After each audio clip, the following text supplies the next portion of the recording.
شریف آدمی شریف کے ساتھ بھی شریف ہوتا ہے اور بدماش کے ساتھ بھی شریف ہی ہوتا ہے۔ حلم اللہ کرے ہمیں نصیب ہو جائے۔ ایک حدیث پاک سنتے ہیں۔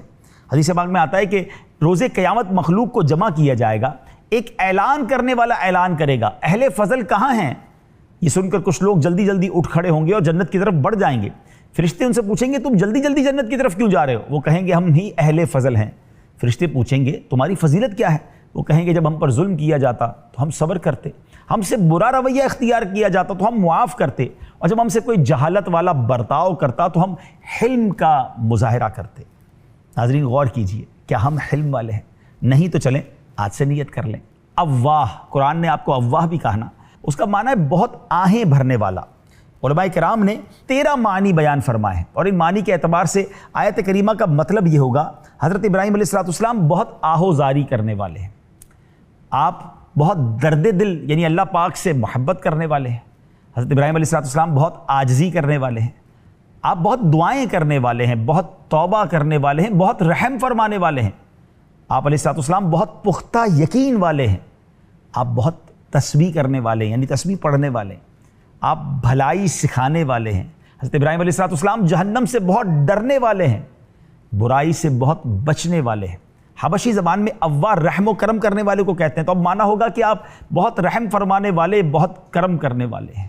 ناظرین اب غور کیجئے کہ اتنے پیارے پیارے اوصاف ہیں، کاش ہم بھی ایسے ہو جائیں، ہم بھی اس پر کچھ نہ کچھ تو عمل کرنے والے بنے نا۔ آپ کو منیب بھی کہا گیا۔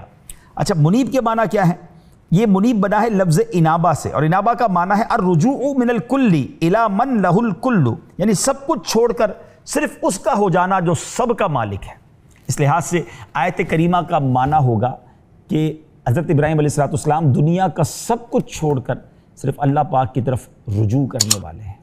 اللہ ان کے صدقے ہمیں بھی یہ اوصاف اپنانے کی توفیق عطا فرمائے۔ بہرحال حضرت ابراہیم علیہ السلام کس طرح اللہ کی طرف لوگوں کو بلاتے تھے، اور بعض اوقات تو آپ ایک ایسا پریکٹیکل کر کے، ایک ایسا مظاہرہ کر کے، ایک ایسا ڈیمونسٹریشن کر کے سمجھاتے تھے کہ آج بھی ہم پڑھتے ہیں تو عقل حیران ہو جاتی ہے کہ پھر لوگ آپ کی بات کیوں نہیں مانتے۔ تو سمجھ یہ آتا ہے کہ جن کے دلوں پر مہر لگا دی جائے نا، آج بھی ان کے سامنے دلیل پیش کر دیں، پھر بھی جنہوں نے نہیں ماننا انہوں نے نہیں ماننا۔ بہرحال حضرت ابراہیم علیہ السلام نے ابتدا ہی سے توحید کی حمایت اور کفریہ عقائد کا رد کرنا شروع فرما دیا۔ پھر جب ایک سوراخ سے رات کے وقت آپ علیہ السلام نے زہرہ یا مشتری ستارہ کو دیکھا تو آپ نے لوگوں کے سامنے اللہ تبارک و تعالیٰ کی توحید کی دلیل بیان کرنا شروع کر دی، کیونکہ اس زمانے میں لوگ ستاروں کی عبادت کیا کرتے تھے، ستاروں کی پرستش کیا کرتے تھے۔ آپ نے بڑے کمال کے ساتھ جو ہے نا اس کا ایک کہتے ہیں نا ڈیمانسٹریشن، ایک مظاہرہ کر کے فرمایا کہ تمام جہان عدم سے وجود میں آنے والا ہے اور پھر ختم ہونے والا ہے، تو یہ معبود نہیں ہو سکتا، بلکہ تمام جہان بذات خود کسی وجود میں لانے والی ذات کا محتاج ہے۔ چنانچہ آپ نے جب اس ستارے کو دیکھا تو کہا کیا اسے میرا رب کہتے ہو؟ جب وہ ڈوب گیا تو فرمایا میں ڈوبنے والوں کو پسند نہیں کرتا، یعنی جس میں ایسے تغیرات ہو رہے ہوں جو نکلتا بھی ہو اور ڈوب بھی جاتا ہو وہ خدا نہیں ہو سکتا۔ پھر آپ نے چمکتے ہوئے چاند کو دیکھا اور ان کو سمجھاتے ہوئے کہا کہ کیا اسے میرا رب کہتے ہو؟ جب وہ ڈوب گیا تو آپ نے کہا کہ اگر مجھے میرے رب نے ہدایت نہ دی ہوتی تو میں بھی گمراہ لوگوں میں سے ہو جاتا۔ اس قوم کو تنبیہ کی جو چاند کو اپنا معبود مانتے تھے۔ پھر آپ علیہ السلام نے ان کو گمراہ قرار دیا، ان کو سمجھایا۔ پھر آپ نے سورج کو جگمگاتے دیکھا اور لوگوں سے کہا تم اس کو میرا رب مانتے ہو، یہ تو ان سب سے بڑا ہے۔ مگر جب وہ بھی ڈوب گیا تو آپ نے فرمایا میری قوم میں ان چیزوں سے بیزار ہوں جنہیں تم اللہ پاک کا شریک ٹھہراتے ہو۔ حضرت ابراہیم علیہ السلام نے ان کے سامنے یہ ثابت کر دیا کہ ستاروں میں چھوٹے سے بڑے تک کوئی بھی رب ہونے کی صلاحیت نہیں رکھتا، ان کا معبود ہونا باطل ہے۔ وہ قوم شرک میں مبتلا تھی اور آپ نے اس سے بیزاری کا اظہار سبحان اللہ کر دیا، اور کس شاندار انداز میں سمجھایا۔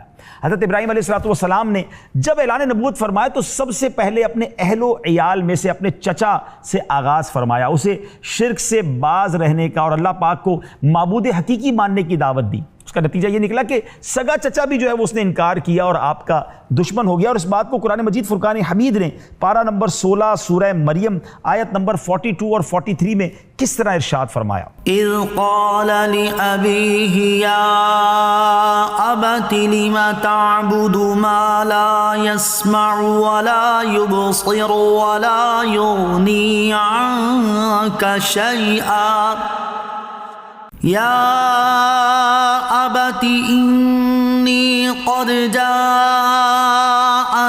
من العلم ما لم يأتك فاتبعني أهدك صراطا سويا۔ جب اپنے باپ سے فرمایا اے میرے باپ تم کیوں ایسے کی عبادت کرتے ہو جو نہ سنتا ہے اور نہ دیکھتا ہے، نہ تجھے کچھ فائدہ پہنچا سکتا ہے، اے میرے باپ بے شک میرے پاس وہ علم آیا جو تیرے پاس نہیں آیا، تو میری پیروی کر، میں تجھے سیدھی راہ دکھا دوں گا۔ یاد رہے کہ آیت مبارکہ میں حضرت ابراہیم علیہ السلام کے چچا کو باپ سے تعبیر کیا گیا۔ اس کی وجہ بیان کرتے ہوئے حضرت صدر الافاضل مولانا مفتی سید محمد نعیم الدین مراد آبادی علیہ رحمۃ اللہ الباری فرماتے ہیں قاموس میں ہے کہ آزر حضرت ابراہیم علیہ السلام کے چچا کا نام ہے۔ چچا کو باپ کہنا تمام عرب ممالک میں اور ممالک میں معمول ہے، بالخصوص عرب میں۔ قرآن کریم میں ہے نعبد الہک و الہ آبائک ابراہیم و اسماعیل و اسحاق الہا واحدا۔ ترجمہ کنز العرفان، ہم آپ کے معبود اور آپ کے آباء و اجداد ابراہیم اور اسماعیل اور اسحاق کے معبود کی عبادت کریں گے۔ اس میں حضرت اسماعیل کو حضرت یعقوب کے آباء میں ذکر کیا گیا، باوجود یہ کہ آپ چچا ہیں۔ سبحان اللہ۔ تو الغرض آپ نے اپنے چچا کو ہر طرح سے سمجھایا، مگر وہ اپنے باپ داداؤں کے دین کو چھوڑنے پر راضی نہ ہوا، بلکہ انتہائی سخت لہجے میں جواب دیا۔ وہ بھی کیا جواب تھا؟ قرآن نے اس کو بھی ذکر کیا۔ اس نے کیا کہا؟ قال اراغب انت عن آلہتی یا ابراہیم لئن لم تنتہی لارجمنک واہجرنی ملیا۔ ترجمہ کنز العرفان، بولا کیا تو میرے معبودوں سے منہ پھیرتا ہے؟ اے ابراہیم بے شک اگر تو باز نہ آیا تو میں تجھے پتھر ماروں گا اور تو عرصہ دراز کے لیے مجھے چھوڑ دے۔ اے میرے پیارے اسلامی بھائیوں، اب جب آپ کے چچا نے آپ کی بات ماننے سے انکار کیا، آپ کا دشمن ہو گیا، تو آپ نے اپنی قوم کو دعوت دی، وہ بھی منکر ہو گئی، انہوں نے بھی آپ کی بات نہیں مانی۔ اب مسلسل اپنی قوم کو سمجھاتے رہے، مگر وہ قوم کے لوگ، آپ کی قوم کے لوگ آپ ہی کے دشمن ہو گئے۔ اور اب کیا کہا؟ بولے انہیں قتل کر دو یا جلا دو۔ ناظرین پھر کیا ہوا؟ ایک ایسی آگ جلائی گئی جیسی آگ پہلے کبھی نہیں جلائی گئی تھی۔ ایسی آگ تھی کہ پرندے بھی اس کے اوپر سے نہیں گزر سکتے تھے، نو فلائنگ زون تھا۔ اور اب آپ کو اس منجنیخ میں، یعنی جو پتھر پھینکنے والی ایک طرح سے سمجھ لے توپ ہوتی تھی، اس میں آپ کو رکھ کر آگ میں پھینکا گیا۔ اس وقت آپ کی زبان پر جاری تھا حسبی اللہ و نعم الوکیل، اللہ مجھے کافی ہے اور کیا ہی اچھا کارساز۔ فرشتے آئے تھے آپ کے پاس، ہوا کا فرشتہ آیا، اے ابراہیم ہمیں حکم دے ہم آگ کو بجھا دیتے ہیں۔ بارش کا فرشتہ آیا، کہا حکم دے ہم بارش برسا کر آگ کو بجھا دیتے ہیں۔ آپ نے کہا میرا رب دیکھ رہا ہے، میں تم سے کوئی مدد نہیں چاہتا۔ جب بالکل آپ کو آگ میں پھینکنے کا وقت آ گیا تو حضرت جبرائیل علیہ السلام آئے کہ آپ اپنے رب سے ہی سوال کر لیجئے۔ فرمایا سوال کرنے سے اس کا میرے حال کو جاننا میرے لیے کفایت کرتا ہے، یعنی اگر رب راضی ہے تو میں بھی راضی ہوں، اس نے مدد کرنی ہوگی تو کر دے گا۔ پھر کیا ہوا؟ اللہ نے آگ سے کیا فرمایا؟ قرآن میں اس کا بھی ذکر ہے، یا نار کونی بردا وسلاما علی ابراہیم، اے آگ ہو جا ٹھنڈی اور سلامتی ابراہیم پر۔ ناظرین آپ ایک روایت کے مطابق 7 دن، ایک روایت کے مطابق آپ 40 دن آگ میں رہے، مگر بال بھی بیکا نہیں ہوا۔ یہ کیسا توکل تھا، یہ کیسا جذبہ تھا۔ اور آپ کو جس وقت آگ میں پھینکا گیا نا ناظرین، آپ کی عمر پتہ کیا تھی؟ 18 سے 20 سال۔ اتنی ینگ ایج میں اتنا بھروسہ اللہ پر، اور کیسی آزمائش ہے کہ اتنی بڑی آگ میں آپ کو پھینکا جا رہا ہے۔ بلکہ جب آپ کو آگ میں ڈالا جانے لگا تو مخلوق اللہ کی بارگاہ میں عرض کر رہی ہے کہ اللہ اگر یہ آگ میں آج جل گئے تو تیرا نام لینے والا دنیا میں کوئی نہ ہوگا۔ مگر رب نے اپنے خلیل کے لیے اس آگ کو باغ بنا دیا۔ شاعر مشرق کہتے ہیں نا، اگر آج بھی ہو ابراہیم سا ایما پیدا، آگ کر سکتی ہے انداز گلستاں پیدا۔ ناظرین اس کا مطلب یہ ہوا کہ ایمان ویسا ہو جائے تو آج بھی آگ باغ بن جائے گی، آج بھی ہماری غموں کی آگ باغ بن جائے گی۔ ہمارا پرابلم یہی ہے، ہمیں سب پر بھروسہ ہے، ہمیں رب پر بھروسہ نہیں ہے۔ اچھا یہ ایک قربانی یا ایک امتحان نہیں تھا حضرت ابراہیم کا، آگے چلیں گے آپ اور واقعات سنیں گے، مگر یہ ایک اور بات سمجھ آ رہی ہے۔ عقل اور لاجک تو یہ کہتی ہے نا کہ آگ میں جا کر جل جائیں گے۔ ہر فیصلہ عقل اور دماغ سے نہیں کیا جاتا، ہر فیصلہ لاجک سے نہیں، کچھ فیصلے عشق سے بھی کیے جاتے ہیں۔ وہ کہتے ہیں نا عقل کو تنقید سے فرصت نہیں، عشق پر اعمال کی بنیاد رکھ۔ شاعر مشرق لکھتے ہیں نا، بے خطر کود پڑا آتش نمرود میں عشق، یہ چھلانگ عقل نے نہیں لگائی تھی، یہ عشق نے لگائی تھی۔ بے خطر کود پڑا آتش نمرود میں عشق، عقل تھی محو تماشائے لبے بام، ابھی عقل تو ابھی سوچ ہی رہی تھی، عشق نے اپنا کام کر دیا۔ وہ پنجابی شاعر کہتے ہیں نا، عشق دے چلے ہی نمبر لے گئے، عقل منداں ایویں ہی عمرہ گالیاں، بعض اوقات عشق والے نمبر لے جاتے ہیں۔ تو بہرحال ناظرین، حضرت ابراہیم علیہ السلام کے امتحان، اللہ اکبر، ایک کے بعد ایک امتحان ہے، ایک کے بعد ایک واقعہ ہے، اللہ اکبر۔ ناظرین، اب ایک اور بڑا ہی کمال کا قرآنی واقعہ۔ ایک مرتبہ اللہ تعالیٰ کے پیارے نبی حضرت ابراہیم علیہ السلام نے ساحل سمندر پر دیکھا کہ ایک آدمی مرا ہوا پڑا ہے۔ سمندر کا پانی چونکہ چڑھتا تھا اترتا تھا، چنانچہ جب پانی چڑھا تو پہلے اس کی لاش کو مچھلیوں نے کھایا، پھر پانی اترا تو جنگل کے درندوں نے کھایا، پھر جب درندے چلے گئے تو پرندوں نے کھایا۔ حضرت ابراہیم علیہ السلام کو شوق پیدا ہوا کہ اس کی باڈی کو 3 قسم کی مخلوق نے کھا لیا ہے، اب یہ مردے زندہ کیسے کیے جائیں گے؟ اب اللہ کریم کی بارگاہ میں حضرت ابراہیم علیہ السلام نے عرض کی کہ ربی ارنی کیف تحیی الموتى، یہ بھی قرآن پاک میں ہے، پارہ 3 سورہ بقرہ 260۔ تو ترجمہ کیا ہے اس کا؟ اے میرے رب، تو مجھے دکھا دے کہ تو مردوں کو کس طرح زندہ کرے گا۔ اللہ اکبر۔ اب یہاں اپنی آنکھوں سے وہ دیکھنا چاہتے تھے۔ اس پر کوئی اعتراض کر سکتا ہے کہ حضرت ابراہیم علیہ السلام کو کیا معاذ اللہ شک تھا؟ لہٰذا اللہ کریم نے آپ ہی کی زبان یہ جواب جو ہے وہ ارشاد فرمایا، جواب دلوایا۔ قرآن میں ارشاد ہوا کہ اولم تؤمن، اے ابراہیم کیا تجھے یقین نہیں ہے؟ تو اب آپ نے جو جواب دیا وہ بھی قرآن میں موجود ہے، بلا ولکن لیطمئن قلبی، یقین کیوں نہیں ہے مگر یہ چاہتا ہوں کہ میرے دل کو قرار آ جائے۔ اے میرے مالک، تو مردے کیسے زندہ کرے گا؟ مجھے پکا یقین ہے، پکا ایمان ہے، لیکن مجھے یہ علم الیقین ہے، کیونکہ میں نے یہی وحی کے ذریعے مان لیا اس لیے یقین کر لیا، مگر میرے مالک اب عین الیقین میں، مگر میں آنکھوں سے دیکھ کر میں اس کو مزید یقین حاصل کرنا چاہتا ہوں۔ سبحان اللہ۔ ناظرین ذرا غور کیجئے کہ اب اللہ کریم نے خلیل بنایا ہے نا، تو خلیل بنائے جانے کی صورت پر معنی یہ ہوں گے کہ اس علامت سے میرے دل کو تسکین ہو جائے کہ تو نے مجھے اپنا خلیل بنایا ہے۔ اب کیا ہوا ناظرین؟ تو اب اللہ کریم نے آپ کی درخواست پوری کی اور حکم ہوا کہ اے ابراہیم 4 پرندے لیجئے اور اپنے ساتھ خود مانوس کر لیجئے، انہیں ذبح فرمائیے، پھر ان کا قیمہ آپس میں ملا کر مختلف پہاڑوں پر رکھ دیجئے اور پھر انہیں آواز دیجئے۔ اللہ اکبر۔ اور پھر فرمایا کہ ان میں سے ہر ایک اپنی پہلی والی شکل و صورت بن کر تمہارے پاس آ جائے گا۔ کیا ہوا؟ ثم ادعوہن، پھر انہیں پکارو۔ سبحان اللہ۔ حضرت ابراہیم علیہ السلام نے ایسے ہی کیا۔ آپ نے کیا کیا؟ 4 پرندے لیے۔ ایک قول کے مطابق کون سے 4 پرندے تھے؟ مور، مرغ، کبوتر اور کوا۔ اللہ کے حکم سے آپ نے ان 4 کو اپنے ساتھ پہلے مانوس بھی کیا، پھر ان کو ذبح کیا۔ ذبح کرنے کے بعد ان کے پر اکھاڑے، ان کا قیمہ بنایا اور ان کے قیموں کو ملا دیا، اجزاء ملا دیے، اور اس پورے مجموعے کو 4 حصوں میں ایک ایک پہاڑ پر رکھ دیا اور ان کے سر اپنے پاس محفوظ کر لیے۔ سبحان اللہ۔ پھر ان 4 پرندوں کو آپ نے بلایا، اور کس طرح بلایا یہ بھی سننا ہے۔ آپ نے گویا ان کو کس طرح بلایا کہ آپ نے فرمایا کہ اے مرغ، اے کبوتر، اے مور۔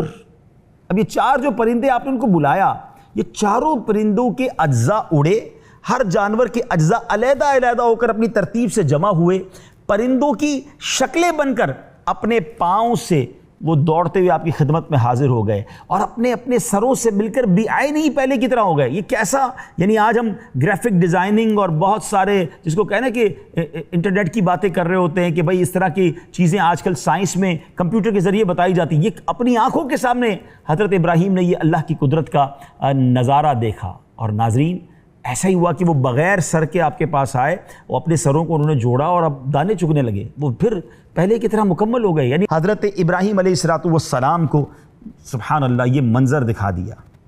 اب ناظرین یہاں ایک پہلے تو 2 باتیں سیکھنے کو ملتی ہیں اس واقعے سے۔ حضرت ابراہیم کو کہا گیا کہ ان پرندوں کو پکارو۔ ناظرین یہ پرندے تو سارے مر چکے تھے، مرے ہوئے پرندوں کو پکارنے کا، یا ایھا الدیک، یا ایتھا الحمامہ، اے کبوتر، اے گدھ، اے مرغ، اے مور کہہ کر حضرت ابراہیم پکار رہے ہیں۔ تو ذرا سوال یہ ہے کہ ایک تو قرآن میں مرنے والے پرندے کو پکارنے کا حکم رب دے رہا ہے، حضرت ابراہیم اس پر عمل کر رہے ہیں اور یا کہہ کر پکار رہے ہیں۔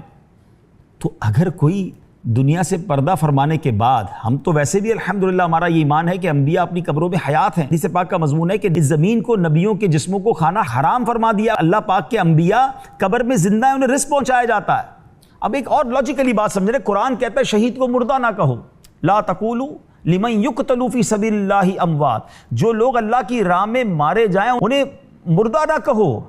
تو مجھے بتائیے جس نبی کا امتی شہید ہو وہ قبر میں جائے، اس لیے قرآن کہتا ہے مردہ نہ کہو، تو پھر اس شہید کے جو نبی ہیں جن کا وہ امتی ہے ان انبیاء کی حیات کا کیا عالم ہوگا؟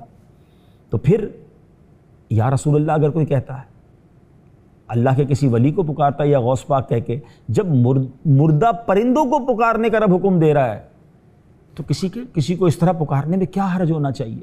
اچھا جناب، ہم قبرستان جا کر کون سی دعا پڑھتے ہیں؟ حدیث پاک میں وہ دعا موجود ہے نا، السلام علیکم یا اہل القبور یغفر اللہ لنا ولکم وانتم سلفنا ونحن بالاثر۔ مشکات شریف میں یہ دعا موجود ہے، اور کیا پیارے معنی ہے اس دعا کے، کیا خوبصورت میننگ ہے۔ اللہ کرے صرف اس ایک دعا کو سمجھ جائیں تو زندگی کا فلسفہ سمجھ آ جائے گا۔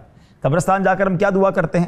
السلام علیکم یا اہل القبور، اے قبر والو تم پر سلام ہو، یغفر اللہ لنا ولکم، اللہ تمہاری اور ہماری مغفرت فرمائے، وانتم سلفنا ونحن بالاثر، تم پہلے چلے گئے ہم نے بعد میں آنا ہے۔ یہی تو سمجھنا ہے کہ یہ قبرستان والے چلے گئے، ہماری باری آنے والی ہے۔ لیٹس ریڈی فار یور گریو، آخرت کی تیاری کیجئے۔ سبق بھی مل گیا اور ایک عقیدہ بھی کلیئر ہو گیا کہ بتائیے نا، قبرستان میں تو نیک لوگ بھی ہوتے ہیں، گناہ گار بھی ہوتے ہیں، نمازی بھی ہوتے ہیں، شرابی بھی یہاں دفن ہوئے ہیں، تو سارے قبرستان والوں کو یا اہل القبور کہا جا سکتا ہے۔ تو اگر کوئی کسی مزار پر جا کر کسی بزرگ کی بارگاہ میں جا کر یا داتا کہتا ہے یا غوث پاک کہتا ہے یا رسول اللہ کہتا ہے تو پرابلم کیا ہے؟ یہ تو حدیثوں سے ثابت ہے، قرآن کے اس واقعے سے ثابت ہے۔ کوئی بھی کسی کو اللہ سمجھ کر تو نہیں پکارتا نا، اللہ کے بندے سمجھ کر پکار رہا ہوتا ہے۔ تو بہرحال امید ہے کہ یہ کنفیوژن بھی دور ہو گئی ہوگی۔ بہرحال اس واقعے سے دوسری بات سیکھنے کو یہ ملی کہ رب کی قدرت کیسی ہے، ان اللہ علی کل شیء قدیر، سبحان اللہ، یہ بھی ہمیں سیکھنے کو ملا۔ اچھا، ایک اور بات ہمیں سیکھنے کو مل رہی ہے کہ حضرت ابراہیم علیہ السلام، یقیناً آپ سے زیادہ ایمان کس کا مضبوط ہوگا، مگر ایمان کی مزید مضبوطی کے لیے آپ نے اللہ سے عرض کیا اور آپ کو یہ نظارہ دکھایا گیا۔ اس کا مطلب یہ ہوا کہ ایمان کو مضبوط کرتے رہنے کی فکر کرنی چاہیے۔ اب آج ہمارے سامنے تو پرندوں کو زندہ کر کے نہیں دکھایا جائے گا نا، مگر کچھ ایسے طریقے ہیں جس کے ذریعے ہم بھی اپنے ایمان کو مضبوط کر سکتے ہیں۔ پہلے کے دور میں تو فتنے کم تھے، ایمان بچانے کی فکر زیادہ تھی، اب فتنے زیادہ ہیں لیکن ایمان بچانے کی فکر اب بہت کم ہو گئی ہے۔ تو آئیے ایمان مضبوط کیسے کریں، کچھ حدیثیں آپ کو سناتا ہوں۔ نبی پاک علیہ السلام فرماتے ہیں، لا یؤمن احدکم حتی اکون احب الیہ من والدہ وولدہ والناس اجمعین، تم میں سے کوئی اس وقت تک کامل مومن نہیں ہو سکتا جب تک اپنے والدین، اولاد اور سب لوگوں سے بڑھ کر مجھے محبوب نہ بنا لے۔ یعنی نبی پاک سے محبت تمام گھر والوں سے زیادہ کرنی ہے، یہ کامل مومن، کامل ایمان والے کی دلیل ہے۔ تو اب اگر ایمان مضبوط کرنا ہے تو والہانہ پیار کیجئے پیارے آقا علیہ السلام سے، صرف زبانی نہیں، پریکٹیکل بھی پیار کیجئے۔ ایک اور حدیث سن لیں، اوثق ار الایمان الحب فی اللہ، اللہ پاک کی رضا کے لیے اللہ کے بندوں سے محبت کرنا ایمان کی سب سے مضبوط رسی ہے۔ تو اللہ والوں سے پیار کیجئے، اللہ کے نیک بندوں سے محبت کیجئے، اولیاء سے، صحابہ سے، اہل بیت سے، انبیاء سے، رسول پاک سے خوب محبت کیجئے۔ عام مسلمانوں سے بھی پیار والا ماحول رکھیے، ان سے لڑائی جھگڑا اور بدتمیزی والا ماحول نہ کیجئے، یہ ایمان کی مضبوط رسی ہے۔ اور آگے چلتے ہیں، تم میں سے کوئی بھی اس وقت تک کامل مومن نہیں ہو سکتا۔ کون کہہ رہا ہے؟ میرے آقا علیہ السلام ارشاد فرما رہے ہیں، جب تک اس کی خواہشات میرے لائے ہوئے دین کے تابع نہ ہو جائیں۔ ایمان مضبوط کرنا ہے، خواہشات کے پیچھے نہیں چلنا، شریعت کے پیچھے چلنا ہے۔ ہاں، یہ جو کہتے ہیں نا کہ میرا کام، یہ جو چیز ہے اس میں میری مرضی ہوگی، نہیں، مرضی شریعت کی ہوگی، ہم ایمان لائیں، اللہ رسول کی مرضی ہوگی، کاروبار میں اللہ کی مرضی ہوگی، فیملی میٹرز میں اللہ اور اس کے رسول کی مرضی ہوگی، ہماری شریعت کے پیچھے ہم چلیں گے نا، اپنی مرضی یقیناً جس دائرے میں رہ کر ہمیں اجازت ہے ہم وہ کریں گے۔ تو خواہشات کو تابع کر دیں اسلام کے تو آپ مضبوط مومن بن جائیں گے۔ آگے چلتے، لا یؤمن احدکم حتی یحب لاخیہ ما یحب لنفسہ، یعنی تم میں سے کوئی بھی اس وقت تک کامل مومن نہیں ہو سکتا جب تک اپنے بھائی کے لیے بھی وہی پسند نہ کرنے لگے جو اپنے لیے پسند کرتا ہے۔ سبحان اللہ، کیا کمال کی حدیث ہے، مسئلہ ہی حل ہو گیا نا۔ ہم میں سے کون پسند کرتا ہے ہمارے ساتھ دھوکہ ہو، ہمیں ہمارے ساتھ کوئی بدتمیزی کرے، ہماری کوئی عیبوں کو تلاش کرے، ہمارے ساتھ کوئی چیٹنگ کرے، ہماری حوصلہ شکنی کرے، ہماری غلطیوں کی ٹوبے لگا رہے؟ ہمیں تو کوئی نہیں چاہتا، ہم چاہتے ہمیں خالص مال ملے، ہمیں ہمارے ملاوٹ والی چیز نہ ملے، ہمیں کوئی دھوکہ نہ دے، ہمیں عزت سے پیش آئے، ہمیں پیار دے، ہمیں مسکرا کر ملے۔ تو کیا فرمایا؟ کامل مومن اس وقت تک نہیں ہو سکتا تو جو اپنے بھائی کے لیے بھی وہی پسند نہ کرنے لگے جو اپنے لیے پسند کرتا ہے، تو آپ بھی وہی پسند کریں جو آپ چاہتے ہیں آپ کے ساتھ ہونا. اپنے مسلمان بھائیوں کے لیے بھی ایسے بن جائیں، کسی کو دھوکہ نہ دیں، کسی کی عزت نہ اچھالیں، کسی کے ساتھ بدتمیزی نہ کریں، حسن اخلاق سے پیش آئیں، حق ان کا ادا کریں، قرض لیا ہے تو وقت پر لوٹائیں، سودا دیں تو سچا سودا دیں، کامل مومن بن جائیں گے. تو یہ تو چند حدیثیں میں نے آپ کو بتائی ہیں. تو آئیے حضرت ابراہیم علیہ السلام کے اس عظیم مضبوط ایمان کے نقش قدم پر چلنے کے لیے، اپنے ایمان کو مضبوط کرنے کے لیے ان حدیثوں پر عمل کرنے لگ جائیں. بہرحال ناظرین، ہمارے سلسلے کا وقت اب اختتام کے قریب ہے. اپنی دعاؤں میں ہمیں یاد رکھیے گا. اگلا پروگرام بہت اہم ہے جس پہ ہم انشاءاللہ تعمیر کعبہ پر بھی بات کریں گے، اور بالخصوص یہ جو قربانی کے ایام میں قربانی ہم کرتے ہیں، حضرت اسماعیل علیہ السلام کی یاد بناتے ہیں، انشاءاللہ اس کا تذکرہ بھی ہوگا. اپنی دعاؤں میں ہمیں یاد رکھیے. صلو علی الحبیب صلی اللہ تعالی علی محمد صلی اللہ علیہ وسلم.